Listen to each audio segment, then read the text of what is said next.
ಒಂದೂರಿನಲ್ಲಿ mint ಅನ್ನುವ ಚಿಕ್ಕ ಹುಡುಗ ಮತ್ತು ನಿಂಟು ಅನ್ನುವ ಚುಟುಕು ನಾಯಿ ಒಬ್ಬರಿಗೊಬ್ಬರು ಮಿತ್ರರು.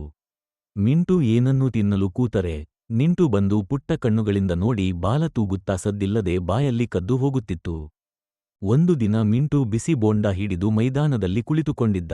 ಬೋಂಡಾ ಹಿಡಿದು ಬಾಯಿ ಹಾಕ್ತಿದ್ದಂತೆ ನಿಂಟು ಬಂದು ಮಿಂಟುವಿನ ತಟ್ಟೆಯ ಮೇಲಿದ್ದ ಬೋಂಡಾವನ್ನು ಬಚ್ಚೆಕೆತ್ತಿಕೊಂಡು ಓಡಿಬಿಟ್ಟಿತು. ಮಿಂಟು ಥಟ್ಟನೆ ಎದ್ದು ಕೂಗಿದ, ಓ ನಿಂಟು, ನಿಲ್ಲು, ನನ್ನ ಬೋಂಡಾ ಕೊಡೋ. ಆದರೆ ನಿಂಟು ಇಕ್ಕಟ್ಟಿಲ್ಲದೆ ಓಡುತ್ತಾ ಮಧ್ಯೆ ಮಧ್ಯೆ ತಿರುಗಿ ನೋಡಿ ಮುಗುಳು ನಗುವಂತೆಯೇ ಬಾಲ ತೂಗುತ್ತಿತ್ತು. ಮಿಂಟು ಪಟ್ಟುಬಿದ್ದಂತಾಗಿ ಹಿಂಬಾಲಿಸುತ್ತಾ ಹೋಯಿತು.